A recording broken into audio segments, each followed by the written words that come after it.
A sobrecarga emocional foi uma realidade vivida durante a pandemia de Covid-19, principalmente no período em que foi preciso respeitar o isolamento social. Mas em que outras situações essa sobrecarga se apresenta e que impacto ela pode causar tanto na nossa saúde física como no bem-estar das nossas relações? É sobre isso que converso agora com a psicóloga Isolde Coimbra. Isolde, muito obrigada por aceitar o nosso convite para que a gente pudesse falar sobre esse quadro de sobrecarga emocional que vem ganhando evidência desde que a gente passou pela pandemia de Covid-19, aquele momento de confinamento, de isolamento. O que a gente pode ver disso ainda hoje, né? O que mais causa essa sobrecarga emocional? Primeiramente, a pessoa que não tem um autogerenciamento emocional, né? Então, a pessoa ela ultrapassa os próprios limites, né? Dentro de uma família ou dentro de um sistema, né? A pessoa acaba assumindo muitas tarefas e ela não respeita o seu próprio limite. E aí vem o estresse acumulado e essa sobrecarga ela vem. Tem muitas pessoas que ela tem um esquema que a gente chama de autossacrifício. Então ela pega coisa até do outro, da família, ela quer resolver tudo, então acaba que ela fica com essa sobrecarga. Qual que é a consequência da sobrecarga? O estresse, e o estresse leva à ansiedade, e a ansiedade leva à depressão, né? Então a gente tem que aprender a equilibrar, gerir o nosso tempo e o que é prioridade na nossa vida. Porque senão a tendência é ir no piloto automático e ir abraçando, chega uma hora que a sobrecarga vem, sabe? E gerenciar isso da melhor forma possível, né? Normalmente em consultório a gente trabalha com esse autogerenciamento mesmo das emoções. O que é importante, o que é prioridade, por que essa situação está causando tanto estresse, o que pode fazer para melhorar. Então, assim, nosso papel é mostrar, porque normalmente as pessoas ficam no piloto automático. Isolde, quando a gente pensa nesse gerenciamento, que você disse pra gente, né? A sobrecarga, por vezes, ela se apresenta porque eu não tenho aí esse autogerenciamento. Isso tem a ver com me conhecer, com autoconhecimento? Exatamente. De saber até onde é o meu limite? Sim, a maioria das pessoas, elas não se conhecem. Quando a gente quando a gente está em consultório trabalhando esse autogerenciamento, é a inteligência emocional. O que é inteligência emocional? É eu saber exatamente o que eu estou sentindo e o que fazer daquilo. O que acontece é que tem muitas pessoas que não foram educadas para conhecer o lado emocional, só o lado racional, né? A prática é fazer no piloto automático. E quando a gente para se auto-perceber, a gente sabe exatamente qual que é o meu limite. O que eu posso falar não, o que eu posso falar sim, né? Quando eu tô com raiva, o que fazer com essa raiva, como que eu posso esperar o tempo para essa raiva não explodir ou não engolir determinadas emoções. Então, o autogerenciamento é a inteligência emocional. Se eu tô com raiva de você, o que eu vou fazer? Eu vou me autogerenciar e vou tentar resolver o conflito ou o problema da melhor forma possível. O tom de voz, né? Como que eu vou me comunicar para que essa raiva não seja dominada pelo meu comportamento. Então a gente fala que todo pensamento gera uma emoção que gera um comportamento. A primeira coisa que a gente faz é trabalhar a ressignificação dos pensamentos na minha vida, que foram implantados na minha infância, né? Então tudo isso o paciente ele normalmente conhece, e à medida que ele vai se conhecendo, ele conhece o outro. Aí fica mais fácil gerir. Quando a gente pensa em sobrecarga emocional, isso quer dizer que eu tenho várias emoções mal processadas que me levam a um colapso? Sim, exatamente. Que você está engolindo uma raiva, você não está sabendo colocar limites em determinadas situações, você está ultrapassando o seu limite emocional e físico, porque a sobrecarga vem também da parte física, né? Às vezes você dorme fora de horário, você come mal, você não tem um autogerenciamento mesmo das suas prioridades, e aí aquilo vira uma bomba, né? Eu falo uma panela de pressão, né? A sobrecarga vem por isso. Porque tem determinadas coisas que eu preciso me autogerenciar. Agora eu estava atendendo uma paciente.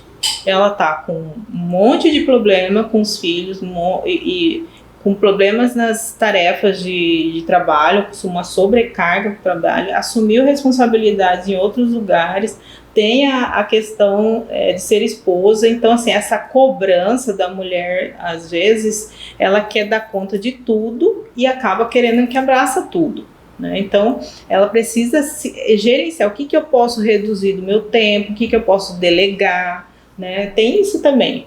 Aquilo que eu não dou conta, eu delego e tudo bem, porque às vezes, principalmente a mulher, ela se sente culpada, né? E essa culpa faz com que ela vá abraçando coisas sem limites, entendeu?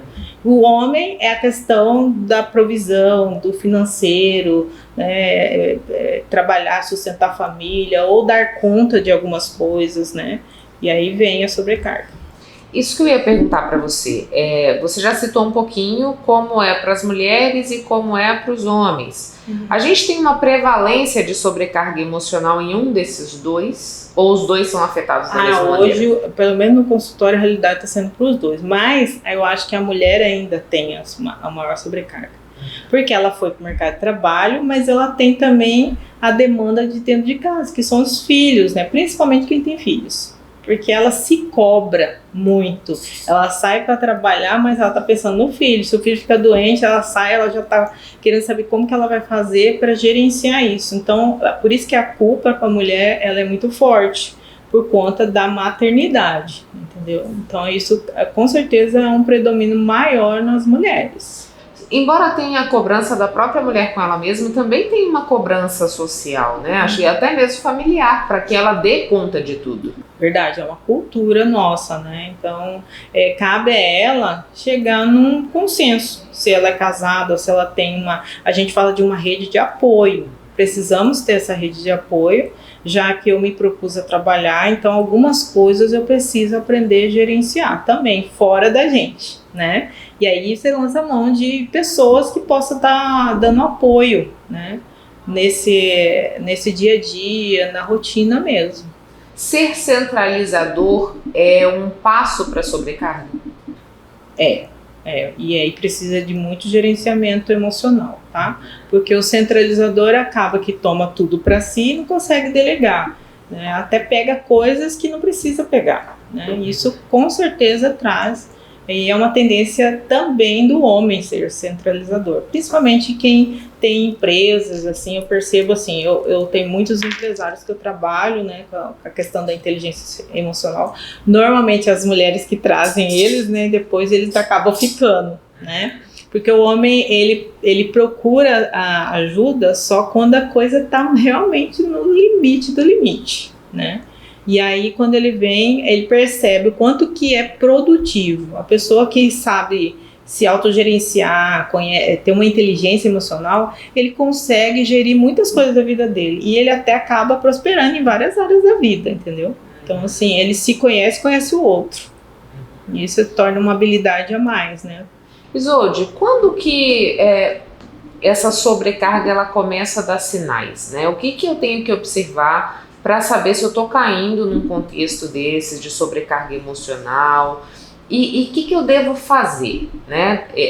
Em casa já é possível fazer algum movimento ou eu preciso de uma ajuda profissional para passar por esse processo? Não necessariamente. Assim, um sinal da sobrecarga é a irritabilidade em excesso. A família já começa a perceber que a pessoa está um pouco irritada, mas ela acaba negando. Não tô zangada, não tô chateada, mas a maioria das vezes ela vem em forma de uma tensão, sabe, até muscular, assim. A pessoa passa a não dormir bem, sabe, às vezes um excesso de sono também, um cansaço, o corpo muito cansado.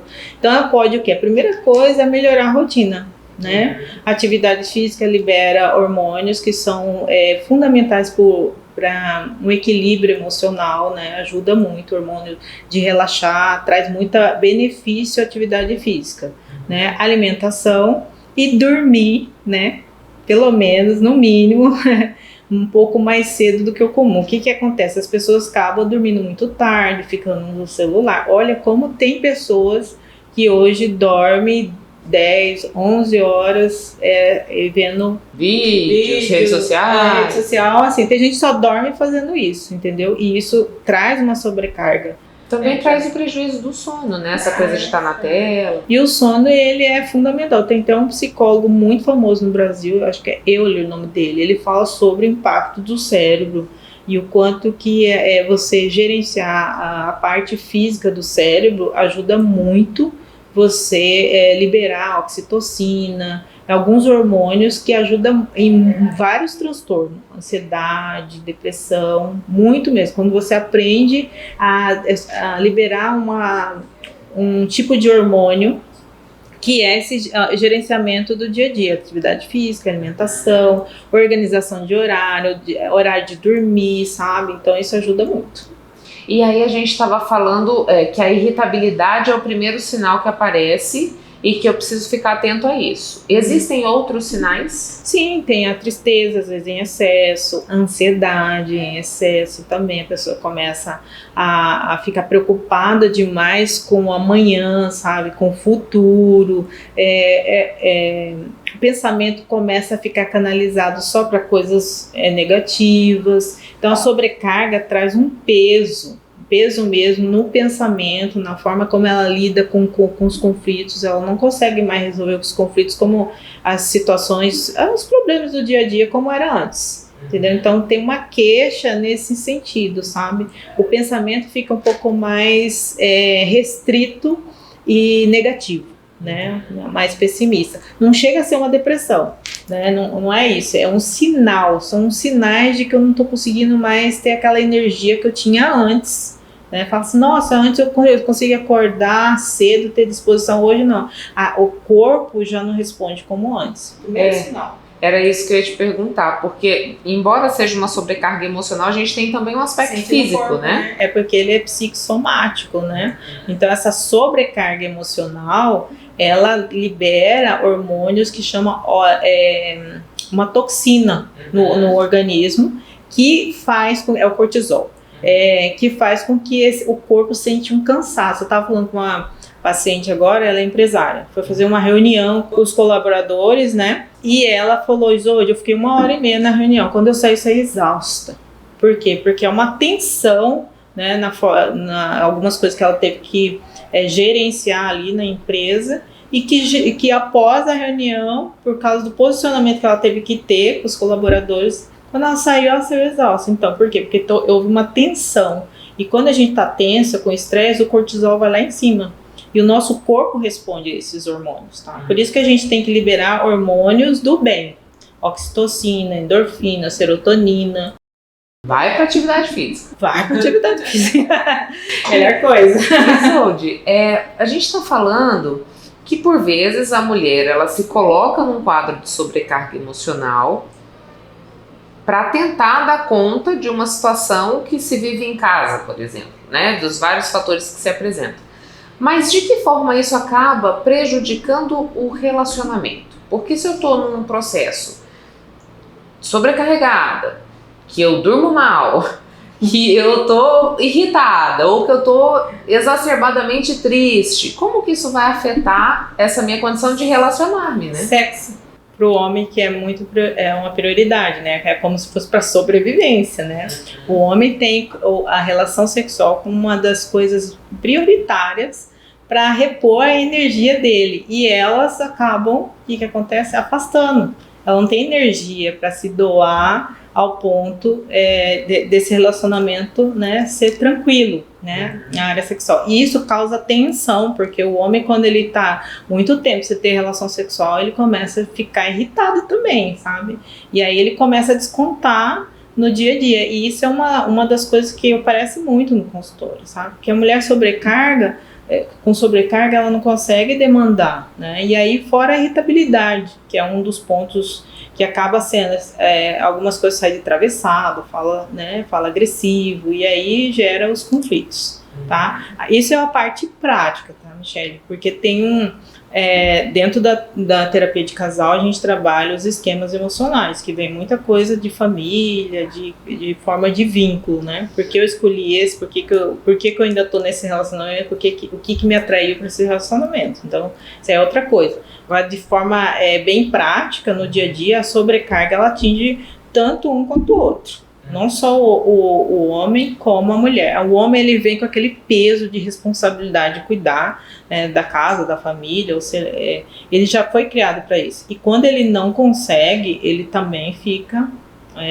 com essa sobrecarga, é sempre mental, né? Começa na mente. Será que eu vou dar conta? Como será? O estresse que passa, às vezes, no trabalho, desconta dentro de casa. Então, aí vem o autogerenciamento. Às vezes eu falo para meus pacientes, saiu do trabalho, saiu da empresa, fechou, vai se gerenciando, vai relaxando até chegar em casa, porque a gente chega em casa é outra demanda, né?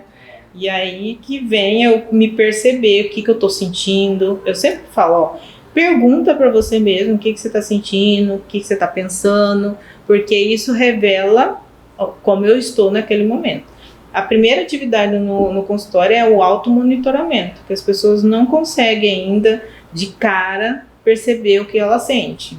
Acha que é uma coisa e de repente é até outra que está sentindo. Né? Porque aí a gente faz esse psicoeducação, porque às vezes a pessoa está ali falando alguma coisa comigo, aí eu falo assim, o que você está sentindo? Ele fica assim, não sei, porque não consegue nem localizar o que está sentindo. Então a gente começa do beabá mesmo. Entendeu? É como se fosse um processo de alfabetização emocional, né? Emocional. Principalmente quem vem de famílias que isso não foi estimulado. A gente tem uma importância dessa autorregulação quando sai do trabalho, dessa autopercepção também, porque dependendo da ocasião, a gente acaba descontando, por exemplo, nos filhos, né? Muito, muito. E aí vem também as consequências. Aí vem aquele circuito, cascata. Né? Isso mesmo. E normalmente quem vem de um padrão assim responde da mesma forma assim. Também vai sofrer sobrecarga. A não ser aquele que já teve conhecimento ou já leu alguma coisa sobre criação de filhos. Então isso ajuda muito, né? Então não é só a terapia que ajuda, mas você conhecer, se autoconhecer, ler sobre a educação, como que eu lido com determinadas coisas, isso já ajuda bastante, né? Isolde, muito obrigada pelas informações aqui no papo. Deixa o microfone à disposição caso você queira fazer mais algum esclarecimento que a gente não tenha abordado. Não, tá tranquilo. Eu acho que assim, não precisa só de terapia para as pessoas se autogerenciar. Eu acho que hoje tem a internet, tem muitas informações. O importante é buscar ajuda, de alguma forma. Não deixar que as coisas extrapolem o próprio limite, né? Então, você se percebeu, tem alguma coisa que não tá legal, e a gente tem uma tendência a projetar no outro. Mas eu tô assim por causa do outro. Nunca é por causa do outro, eu falo. É porque eu não tô sabendo lidar com a situação do outro, porque eu consigo transformar o que tá dentro de mim, eu não consigo transformar o outro, né? Então, se a gente depender do outro pra ficar bem, lascou. Não tem como. Não tem jeito. Então que cada um faça a sua parte. Cada um faça a sua parte. Tá joia. Obrigada. Obrigada a você. Vivemos uma realidade social na qual a produtividade é supervalorizada. Trabalhe enquanto eles dormem. É uma frase bastante disseminada. Mas até que ponto esse culto à produtividade é saudável? Quando é que essa necessidade constante de ser produtivo afeta a nossa saúde? Sobre esse assunto é que eu converso agora com a palestrante e coaching de alta performance, Daniele Ruiz. Daniele, muito obrigada por aceitar o nosso convite para que a gente pudesse falar sobre produtividade aqui no Papo com ela. A gente sabe que cada vez mais se cobra esse perfil produtivo, que a gente possa ter uma entrega naquilo que a gente se compromete a fazer.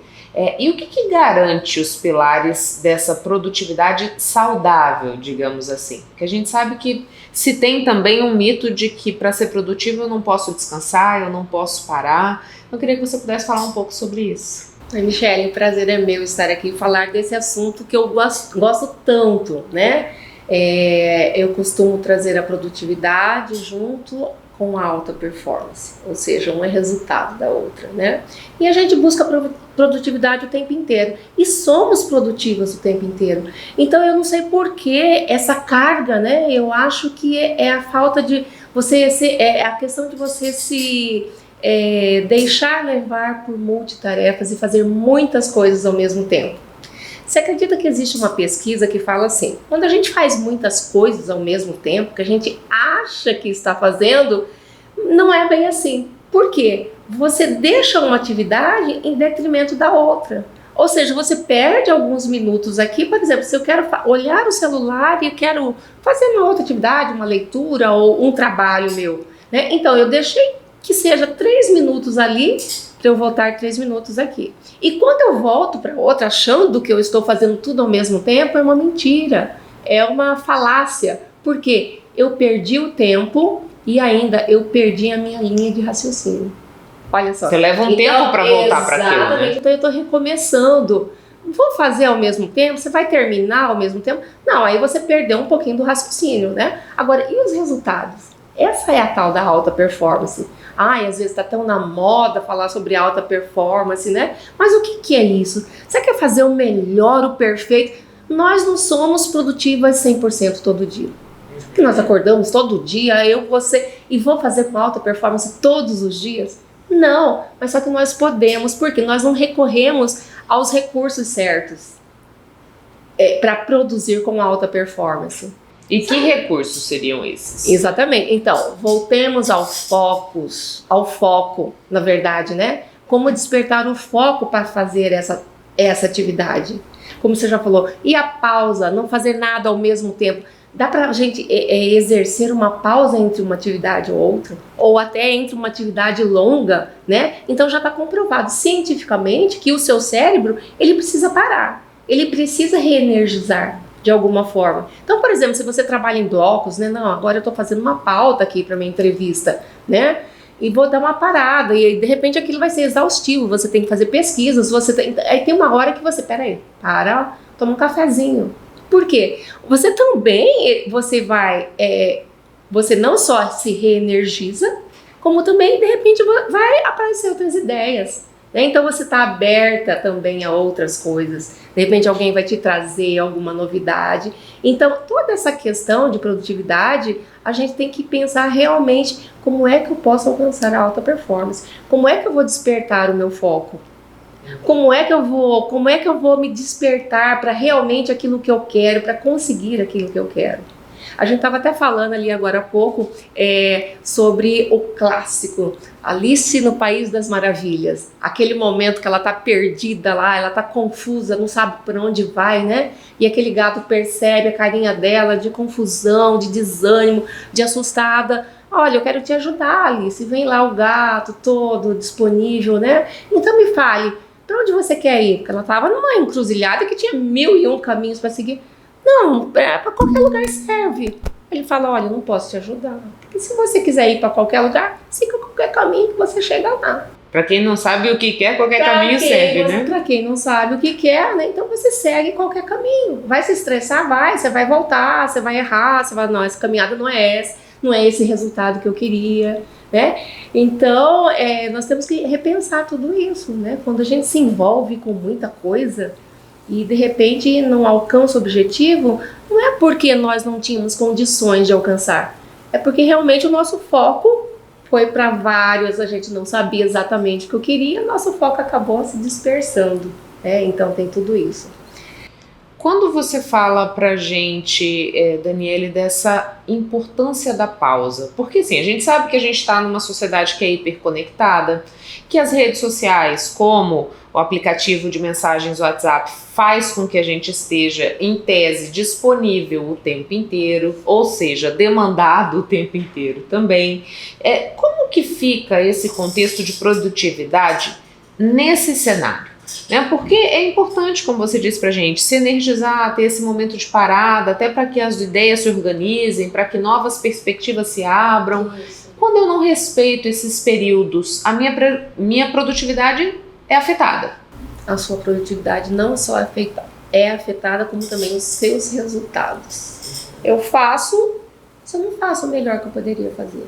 E não é questão de você fazer 100% melhor, você tem que alcançar, você tem que ser o melhor, você tem que ser o bom. Não, a gente tem que ver que às vezes nós temos condições de fazer isso.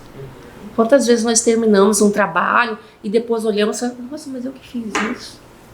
Eu podia ter feito melhor, né? Porque a gente se dispersou, são tantas coisas e você resolve fazer tantas coisas ao dia sem se priorizar, né? Como você falou, às vezes eu não sei dizer não e eu vou fazendo, eu acho que eu sou produtiva porque eu faço isso, faço aquilo, mas e aí, como é que são os meus resultados? Né? Então a questão é essa, você se dedicar e você realmente está comprometido com o seu resultado, com o seu objetivo, né? Às vezes eu saí do meu objetivo. Você sabe que eu criei um método, né? O método para alta performance, 5Ds para alta performance. E a partir desse método, 5Ds, desde desenvolvimento, né? Aí eu venho com desejo, eu venho com a determinação, eu venho com a disciplina, com os desafios, né? Porque é a fim de realmente você criar uma sequência para que você entenda que produzir, você tem que seguir um método. Porque senão é o que a gente acabou de falar, a gente se perde no foco, a gente se perde até no desejo daquilo que a gente quer. Quantas vezes a gente faz alguma coisa, faz e luta, e briga e termina, e você termina aquela conquista e fala assim, mas não é isso que eu queria. E você faz lá um retrabalho, um resserviço. Até para desejar, nós temos que saber o que nós queremos, não é assim? Porque a gente se perde. É esse mundo cheio de desafios. E desafios nós vamos ter a todo momento, né? Esse desafio é maior para as mulheres, Daniele, porque assim, por que eu questiono isso, né? A gente sabe que as mulheres foram para o mercado de trabalho, que elas estão em sua maioria nas universidades, capacidade a gente tem, por isso estamos galgando posições de liderança, mas em contrapartida a gente tem uma outra tarefa também que acaba trazendo até uma sobrecarga, que são as responsabilidades em casa. Se eu tenho uma família, se eu tenho filhos, essas responsabilidades recaem em sua maioria sobre as mulheres também. Faltar foco nesse sentido prejudica a mulher? Prejudica e traz o adoecimento dessa mulher. Você sabe que a mulher está muito bem no mercado de trabalho, né? No mercado de trabalho. Então, pesquisas indicam que numa empresa global de Grand Norfolk, não? Essa empresa de consultoria, de assessoria, e ela traz um dado assim que hoje as mulheres elas ocupam 38% da posição de liderança no Brasil. E isso cresceu muito. Os dados eram até 2019 25%. Então as mulheres são líderes. As mulheres, quando não líderes, elas estão em posição de destaque na diretoria financeira, elas estão em todos os lugares, no marketing, nas vendas, nas compras, ou seja, então elas já galgaram isso. Só que em contrapartida, se eu continuar, né, apenas pensando nesse ter e não pensar no ser, eu como um todo, tratar de mim, né, levar para mim esse autocuidado, essa consciência também de que eu preciso me cuidar de outro lado, preciso me cuidar com meus amigos, com a minha família, com o meu local de trabalho, com meus estudos, é essa questão que leva também ao adoecimento, né?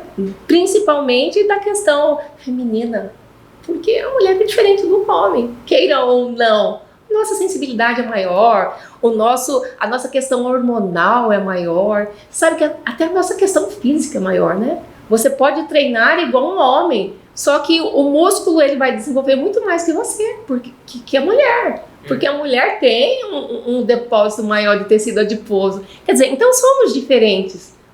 Eu sei, queremos até às vezes concorrer, né, esse mercado de trabalho e tantas atividades, mas só que temos também que ter esse freio, tanto a mulher quanto o homem. Olha só a causa do adoecimento. Por exemplo, agora, Outubro Rosa, falamos sobre a prevenção do câncer de mama, né? Então, uma das principais doenças que acometem as mulheres é o quê? É o câncer de mama. Se não detectado a tempo, né, ele pode levar à morte. E ao contrário, não, existem tratamentos. O Brasil é o país no ranking dos mais ansiosos, primeiro lugar, os mais ansiosos do mundo. E aí você vai ver a situação das mulheres. São 2 mulheres ansiosas para cada homem. Por quê? Que rotina exaustiva é essa?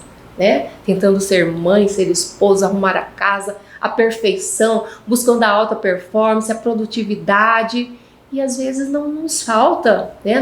Não nos falta capacidade, nos falta o foco, como a gente já conversou. 1001 tarefa, 1001 atividade, e né, aquilo vai se levando para todo lado. Como administrar isso? Como administrar isso? Exatamente. A gente começa a administrar no momento que a gente percebe que nós temos que estar voltados para a nossa prioridade. Trabalho é prioridade? Às vezes é prioridade, dependendo da família. Não posso ficar sem trabalhar, né?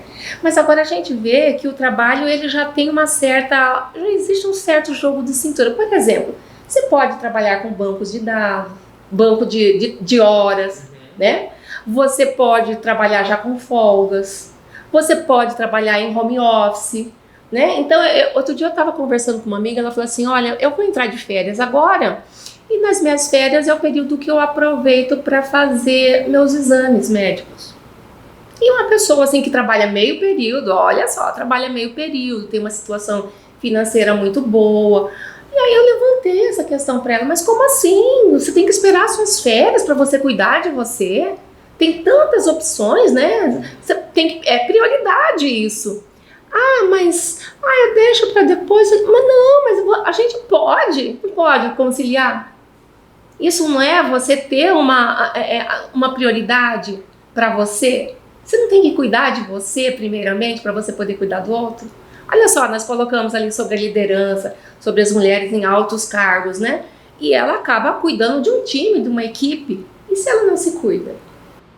Aí não alcança nem a produtividade tão sonhada, né? Nem a dela e muito menos da liderança para liderar uma equipe. Então todos estão na dependência dela e ela não está se cuidando. O que a gente vê de mais corriqueiro, Daniele, nesse processo de quem está buscando a alta performance? Corriqueiro no sentido de ser a maior dificuldade. Seria justamente essa de elencar qual é o meu foco, de ter uma prioridade. O que você considera aí que é mais comum nessa sua experiência como coaching, nesse método que você acabou desenvolvendo?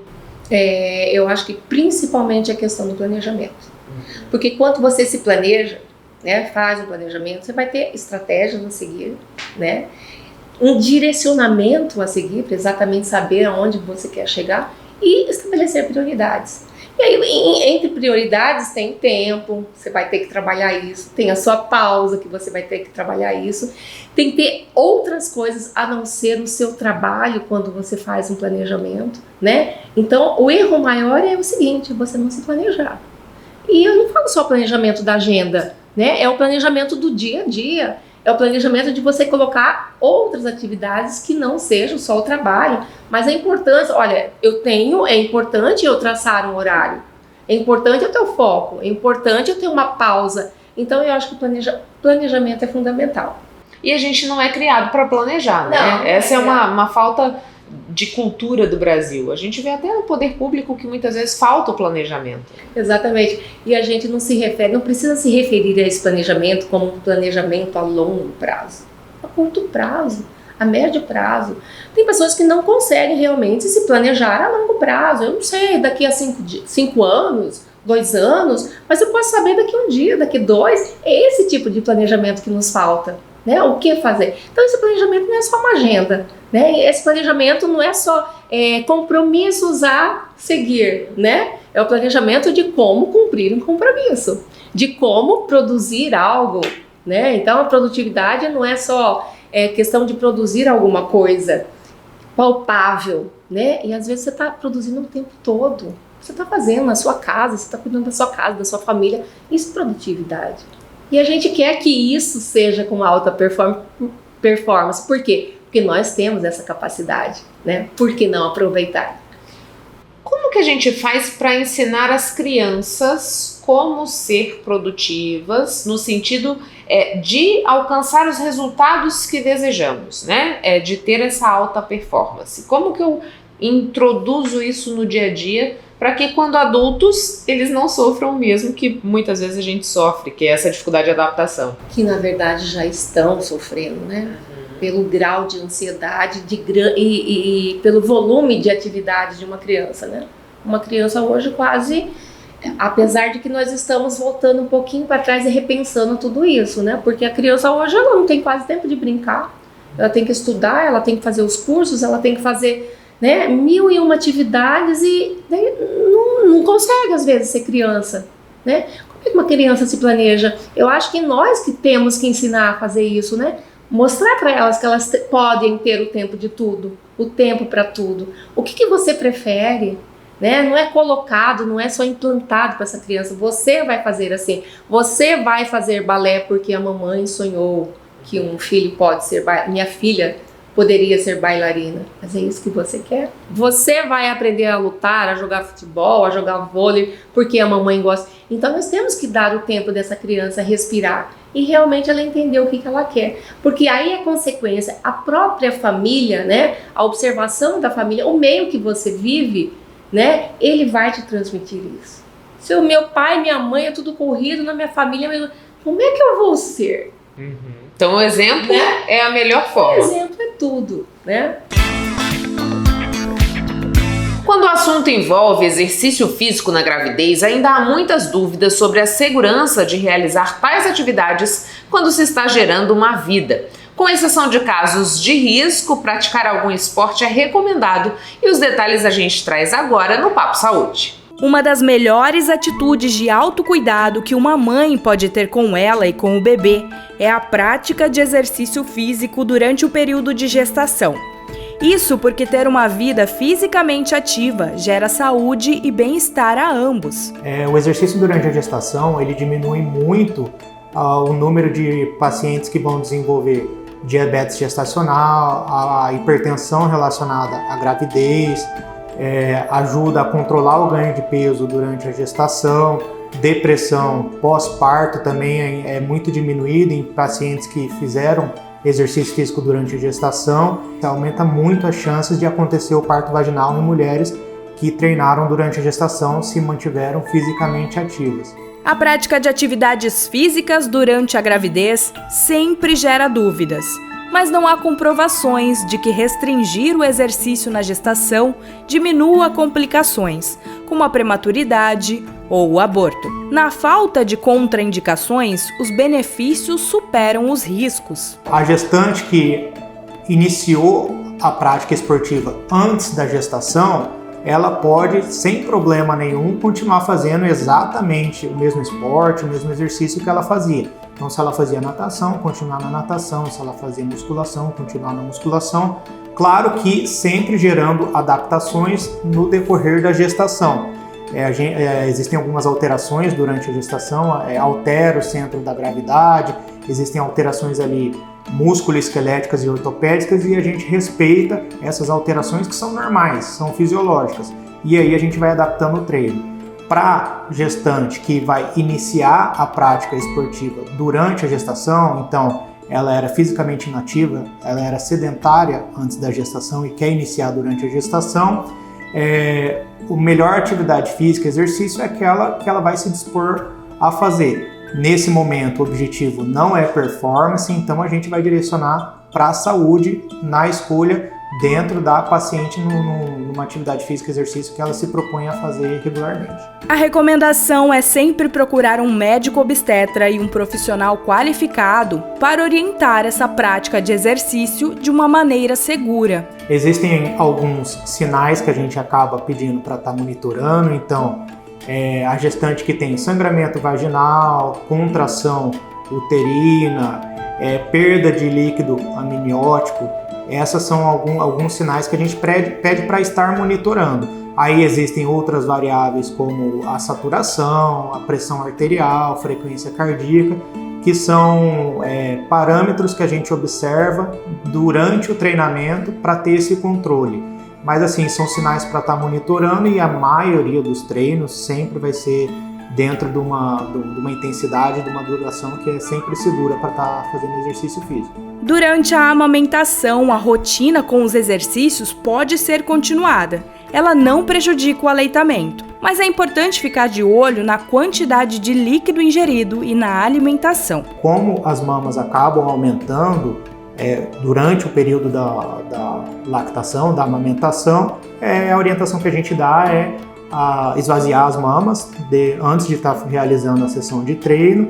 Isso vai dar um conforto maior, tanto em relação ao engorjetamento, as mamas não estarem cheias, e tanto também, dependendo da modalidade, evitar trauma nas mamas, porque como a mama tem a projeção anterior para o tórax, isso facilita traumas, lesões, esvaziando as mamas diminui. É uma coisa que é muito interessante, existem mulheres que antes de ficarem grávidas têm dor nas mamas relacionada ao treinamento físico, que a gente chama de dor nas mamas, mastalgia, e depois que elas viram mães e amamentam, isso é uma coisa que diminui muito aquelas dores nas mamas relacionadas ao treino de quando elas não eram mães ainda. Então, até essa orientação de manter a amamentação é uma coisa positiva, porque aquelas dores nas mamas do treino que quando não eram mãe, elas vão diminuir depois da amamentação.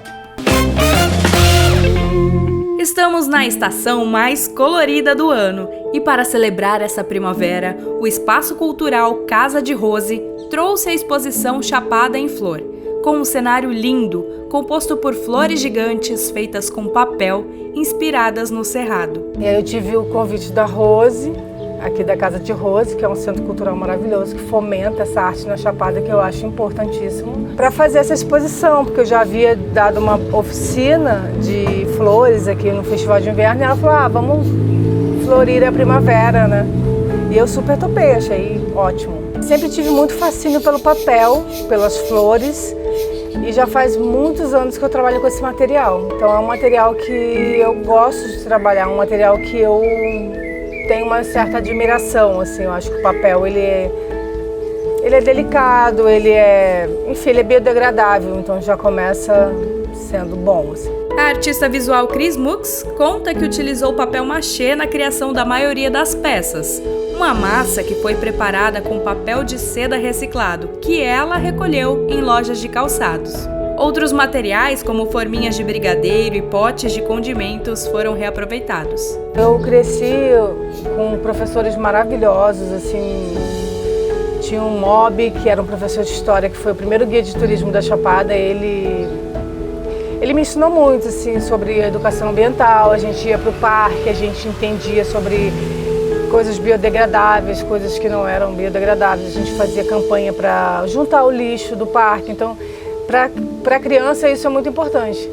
Mas eu mal sabia que isso eu ia carregar para a vida toda, porque é muito importante, né? Ainda mais sendo daqui, o planeta do jeito que ele está, o consumo desenfreado. Então eu acho que pensar nos materiais que a gente vai utilizar é importante, porque a natureza está pedindo socorro. Então a gente tem que ter o nosso papel também de ter esse cuidado. Então eu acho que a beleza tem que andar junto com, sempre que puder, né, com a sustentabilidade, com a reciclagem. Se você estiver passando por Chapada dos Guimarães, vale a pena conhecer o trabalho da artista. Você ainda pode levar para casa algumas peças que estarão disponíveis para venda. Então eu fiz assim para as crianças também, aqui na Chapada, terem um contato com essa parte lúdica de uma flor ser um pouco maior que ela, sabe? Eu ter uma petalona, assim, que elas ficam encantadas. Então é mais voltada para o público infantil, para encantar, mas eu acredito que encante os adultos também. Chapada em Flor fica exposta até o dia 22 de outubro, com entrada gratuita. Sexta e sábado, das 15 às 21 e domingo, das 10 às 16 horas. O Centro Cultural Casa de Rose fica localizado na Rua 6, número 5, no centro de Chapada dos Guimarães. Fiquem à vontade para conhecer o Centro Cultural, tragam suas crianças, elas vão gostar, é lúdico, é bonito, tem a parte das folhas no chão, que traz essa coisa sensorial do cerrado.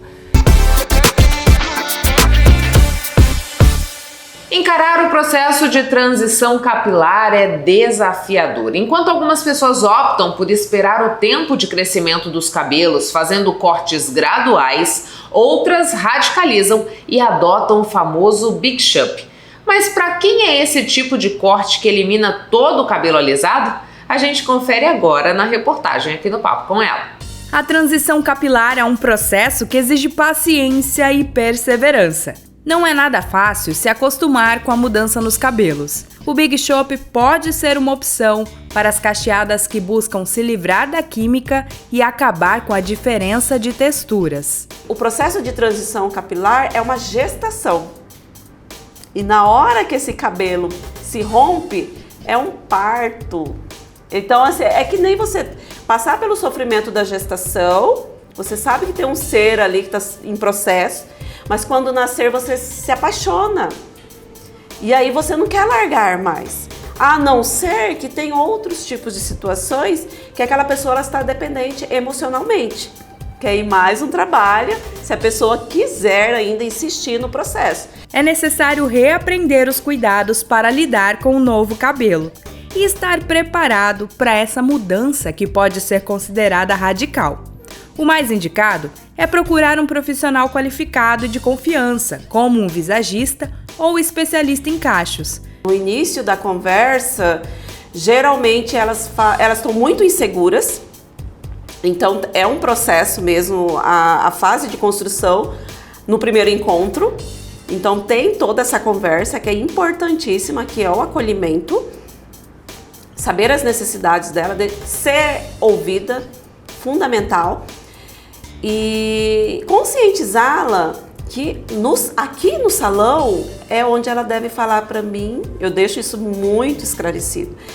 É aqui que você tem que falar, gostei ou não gostei. Eu não vou achar ruim não se você falar não gostou. Porque eu vou identificar, eu vou direto na ferida e falar, peraí, nós temos outra opção. Para você estar administrando tudo isso nesse processo de transição.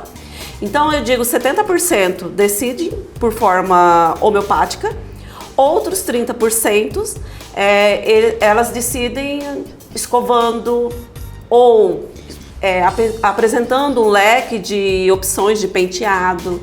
A Laura, que tem 44 anos, começou a alisar e pintar os cabelos com 18. Após 2 anos do Big Shop pelas mãos da Carol Bispo, ressignificou os seus cachos. No primeiro encontro eu fui acolhida, só que eu estava acho que meio que estressada e não deu certo, aí eu esperei e voltei de novo, né? Aí nós tivemos o nosso encontro, a nossa conversa, o nosso bate-papo e foi amor à primeira vista. A Carol me acolheu, aí nós fizemos o processo do cortar o cabelo, aí eu escolhi até a altura que eu queria dele, né? E na hora que eu vi ele cacheado, eu achei lindo. O primeiro impacto que eu tive, quando na sociedade, né, no meu convívio, as pessoas, alguns assustaram, alguns elogiaram, só que como eu sou muito decidida, que eu apaixonei, eu queria o meu cabelo cacheado, me ver cacheada, então não importava pelo que as pessoas falavam, pelo que as pessoas olhavam, porque eu sentia crítica, né, do meu cabelo. Ah, seu cabelo tá feio, seu cabelo tá esquisito, escova. E eu em nenhum momento quis escovar meu cabelo, eu não me sentia mais de cabelo escovado. É importantíssimo dar essa primeira chance, né, para que se conheça quem que é seu cabelo. Então tem muitas mulheres que realmente não sabem como que é seu tipo de cabelo, porque começou lá na infância, começou na adolescência, então elas desconhecem qual é o real significado do cabelo. É bem individual mesmo, como que você vai passar por esse processo. E diante da necessidade dela, da disponibilidade dela, desse enfrentamento que não é fácil, eu auxilio e facilito a vida desse indivíduo. O papo com ela chegou ao fim, eu agradeço a você que ficou comigo até este momento e aproveito para te fazer um convite. Siga o Papo com Ela no Instagram, no Facebook e também se inscreva no nosso canal no YouTube. Lembrando que você pode nos ajudar a fazer o papo, mandando a sua sugestão de entrevista ou reportagem. Diga pra gente o que você gostaria de assistir aqui no programa. Tenha uma excelente semana, a gente volta no domingo que vem a partir das 9 da noite aqui na TV Cidade Verde e eu espero você. Um beijo e até lá!